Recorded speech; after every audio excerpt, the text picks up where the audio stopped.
Okay, so today's video we're going to be drawing lips realistically because lips are the second most important facial feature. And as you just saw me displaying my tools, I'm using the same things that I did in the last video. So that's just a B pencil, an eraser, and a blending stump. I'm going to start out my lips by stabilizing where the corners of the lips are. And if you look at the shapes I draw, they are similar to a comma. And then I move up to something that is actually called Cupid's bow, and that is that little curvature at the top of the upper lip. So this section of the upper lip has like kind of a protruding bulge that comes out, and on either side of that there's these two V's, okay? There is not a straight line that goes across people's mouths. Everybody has this, it just varies in shape. Directly underneath those two V's, there's also these two plump parts of the bottom lip, and I draw those as circles just to start out. Now, as you get a closer look at my underdrawing here, there's kind of like a pyramid of three smaller circles. And a really good idea is to pay attention to the weight of your line as you continue drawing these lips. So I'm darkening up the corners because that is kind of an important part of the lips. Then I'm also going to be darkening up those little V's that I was just talking about. And then I'm going to darken the underneath of my bottom lip.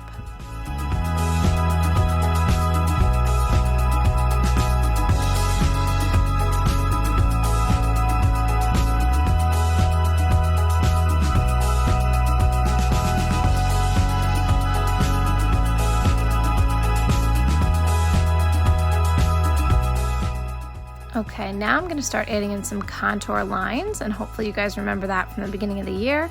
Contour lines follow the form of my lip, okay? So, or any object for that matter, but a lip, you don't want to flatten it out by drawing straight lines, so they were just rounded and curved. And I'm going to add just a basic tone to the top lip because it is protruding out from your face. It's usually in shadow. That doesn't mean there aren't going to be highlights, and again, the lighting depends on the situation, but I'm going to give it an overall tone and kind of darken up or give more weight to that top line.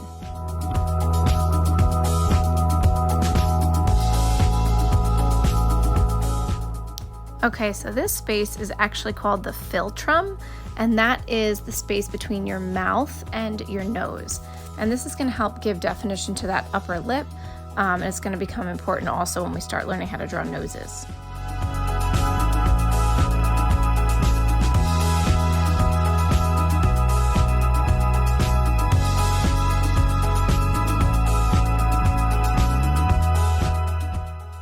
So now I'm going to start just kind of darkening up the shadows that I've already established and giving a little more form by shading in my lips.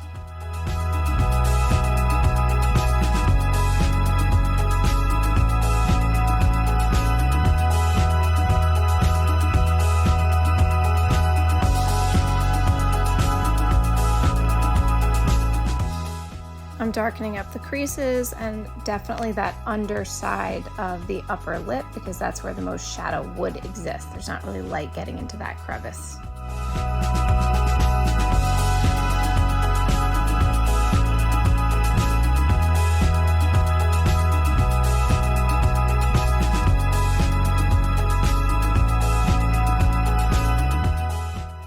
Now I'm going to go back in with my blending stump, or it's also called a tortillon, and I'm going to smudge some things, and this will help darken some things up, make this a little bit softer, and also help with adding to the form and the three-dimensionality.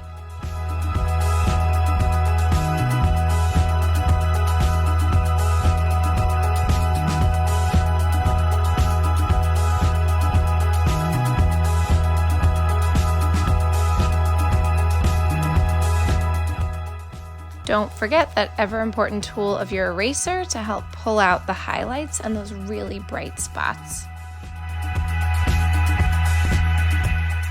And that's the end of our basic tutorial on how to draw lips realistically.